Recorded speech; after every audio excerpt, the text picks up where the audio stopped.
he tried to hit me in the showroom और उन्होंने video भी नहीं थी एमडी। ये लंबे ट्रिप में जाने की हिम्मत नहीं करता बिकॉज ऐसा चार्जिंग नेटवर्क नहीं है जैसे रोज कवर कर लेता है। Hi friends, welcome to EV talk. तो आज हम करने वाले हैं नेक्सॉन ईवी का ओनरशिप रिव्यू। तो हमारे साथ हैं सिद्धार्थ। और सिद्धार्थ भाई कैसे हो? बढ़िया। तो सिद्धार्थ भाई हैं जो कि कहाँ पे जॉब करते हो आप? मैं रेडिसन ब्लू में एचआर मैनेजर हूँ। रिक्रूटमेंट मेरा मतलब कोर टीम है एंड बाकी बैक एंड संभाल रहा हूँ।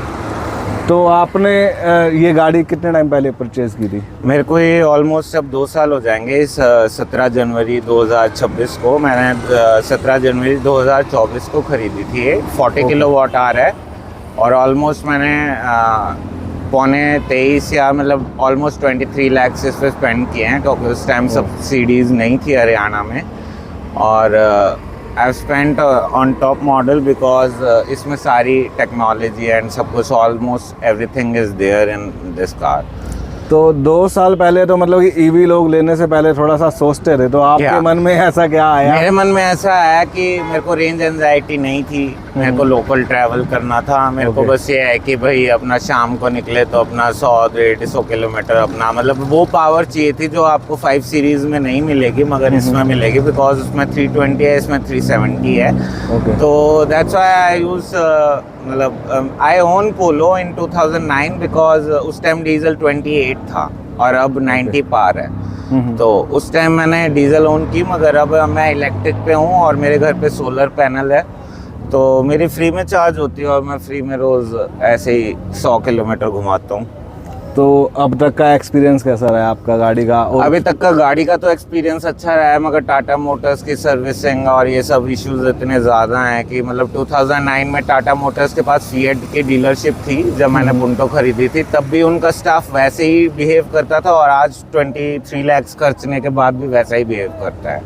This is the difference because मैंने पोलो भी ऑन करी है। VW का ट्रीटमेंट बहुत मच बेटर है, वहाँ पे जाने के बाद कस्टमर एक्सपीरियंस बहुत अच्छा है मगर यहाँ पे टाटा पे आज भी वही देसी हिसाब है कि जिसकी बनती है उसका तो काम हो जाएगा। जैसे सोशल मीडिया पे भी मैं देखता हूँ कि अगर सोशल मीडिया से टैग नहीं है तो आप टाटा की कार मत लो। दिस इज ट्रू क्योंकि मैं भी इस चीज़ को झेल रहा हूँ और अभी तक चल रहा है इसका। हाँ, जब तक कंप्लेन ना करो, अच्छे से कंप्लेन ना करो, वो पूछते भी नहीं है, फ़ोन भी नहीं उठाते। मैं 7:30 से लेकर 9:30 तक वहाँ SGT यूनिवर्सिटी के सामने खड़ा था, किसी ने रिप्लाई भी नहीं किया। 88 उनका कस्टमर केयर है इलेक्ट्रिक का, उन पे फ़ोन किया, उस पर लिखा हुआ है from timings 9 AM to 10 AM मतलब 10 PM। उसके बाद वो अनरीचेबल था। SGT यूनिवर्सिटी चंदू में है नहीं, ये अपना झज्जर वाली है। हाँ, झज्जर वाली, हाँ वो चंदू से आ गया। तो वहाँ मेरी, जबकि मैं माइनर सर्विस करवा के आया था और उसमें मुझे ये पता चला जब क्योंकि मेरी गाड़ी का आगे से एक्सीडेंट हुआ था तो राइट एक्सेल और सस्पेंशन चेंज हुआ था। तो उसमें ये हुआ था कि उन्होंने चेंज करके और ये सब पेंट करके मुझे दे दिया। बिल मेरा 4.5-5 लाख का था, वो इंश्योरेंस कंपनी ने उनको पे कर दिया। मगर जब मैं नेक्स्ट माइनर सर्विस करवाने गया, उन्होंने जब लिफ्ट पे अंडर बॉडी इंस्पेक्शन करने को बोला तो उन्होंने बताया कि आपका राइट एक्सेल तो टिगोर का लगा हुआ है। तो आई वाज ब्लंट कि टिगोर का कैसे अटका दिया। मैंने ये रोज की वीडियो में भी इसको बताया था और ये इशू उठाया था। तो उसके बाद उन्होंने मेरा राइट एक्सेल और लेफ्ट एक्सेल चेंज कर दिया। Arya Motors sector 35 Gurgaon. तो वहाँ से मैंने ये चेंज करा लिया मगर अब इश्यू ये है कि मेरे दोनों फ्रंट टायर बॉडी पे टच होते हैं। और गाड़ी अभी आपकी चली कितनी है गाड़ी अब तक? अभी मेरी गाड़ी 35-36 ऐसे कुछ चली। 35-36,000। और बैटरी में कोई इशू, रेंज में कुछ इशू? ऐसा तो मैंने कुछ एक्नॉलेज नहीं किया because I have white tyres, तो मैं इतना रेंज से वो नहीं रखता। चाहे 200 भी चले चाहे 100 भी चले because I am fulfilling my wealth. तो that's why I am okay with this. मगर लोगों की चलती है 300, मेरी चलती है 250-200। नहीं तो फिर भी जब आपने नई गाड़ी ली थी और अब जिस तरह 2 साल हो गया तो कुछ नहीं, मैंने नई गाड़ी ली थी तो नई गाड़ी जब मैंने ली थी तभी मैंने सामने अपोलो टायर्स था अर्जुन भैया का, वो आप जानते हो।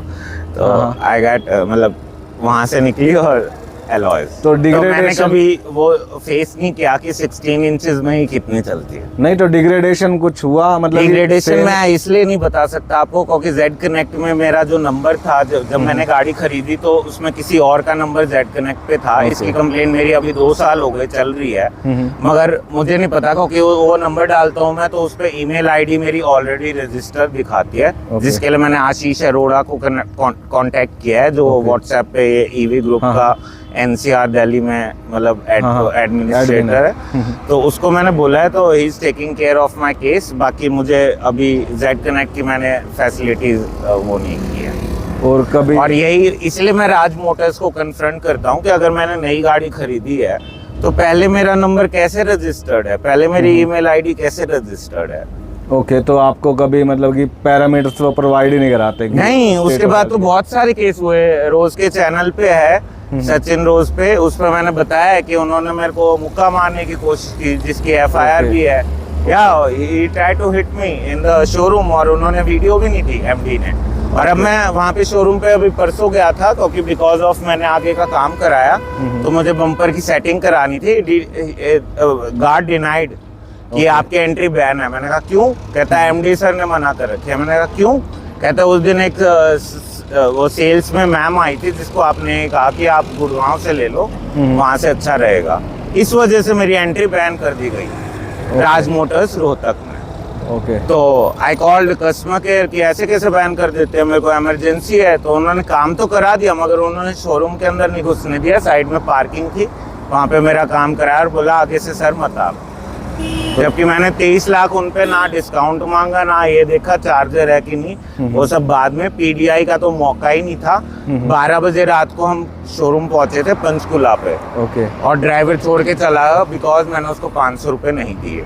मैं अकेला था और वहाँ का गार्ड था। मैंने गाड़ी ली, कोई पीडीआई का स्टिकर नहीं था, कुछ नहीं था, अंदर थैली नहीं थी, कुछ नहीं थी, अंदर फर्स्ट एड किट नहीं थी। स्टिल मैं उस टाइम ठंड के टाइम पे ले आया घर। ओके, मगर अगले दिन फिर आपके नाम हो गई है, अब वहाँ कंप्लेंट करो। और आज 2 साल हो गए, आज तक मैं कंप्लेंट करता हूँ। और कभी इस गाड़ी को लेके किसी लंबे ट्रिप पे गए, कहीं बाहर गए? नहीं, लंबे ट्रिप में जाने की हिम्मत नहीं करता बिकॉज ऐसा चार्जिंग नेटवर्क नहीं है जैसे रोज कवर कर लेता है कि यूज टू प्लान कि कहाँ पे करना है कहाँ नहीं। Because I am not that person, because I use to मतलब। तो कुल मिला के आपका टाटा के साथ सर्विस एक्सपीरियंस जो किया बहुत ही बेकार वाहियात रहा है। क्योंकि इसमें सर्विस की जरूरत नहीं पड़ती, that's why I am sticking to it कि अगर इसकी सर्विस की जरूरत पड़ती है तो मैं इसको भेज देता पहली सर्विस। बट प्रोडक्ट ठीक है? या प्रोडक्ट ठीक है, पावरफुल है, मतलब सेटिस्फाइंग है, मतलब यूं लगा लो कि सेफ है और टाटा का लोहा है ऑब्वियसली। और अब तक जिस तरह 40,000 किलोमीटर अप्रोक्सीमेट आपने चलाई है, तो सर्विस पे क्या कॉस्ट आई है अब तक? मैंने आज तक सर्विस कराई नहीं है इसकी, सर्विस और इस पे करवाई नहीं है? या इसकी कोई कॉस्ट नहीं आई है। वो जो मेजर माइनर सर्विस पे जाती है उसमें वॉशर फ्लूइड ये वो एक्सवैक्स वो सब कोई मायने नहीं रखता। एज पर गाड़ी मेरी कोई कॉस्ट नहीं आई। नहीं, तो यही सर्विस होती है ईवी में, तो फ्लूइड वगैरह ईवी में तो यही होती है, टायर वगैरह आगे पीछे कर देंगे बस।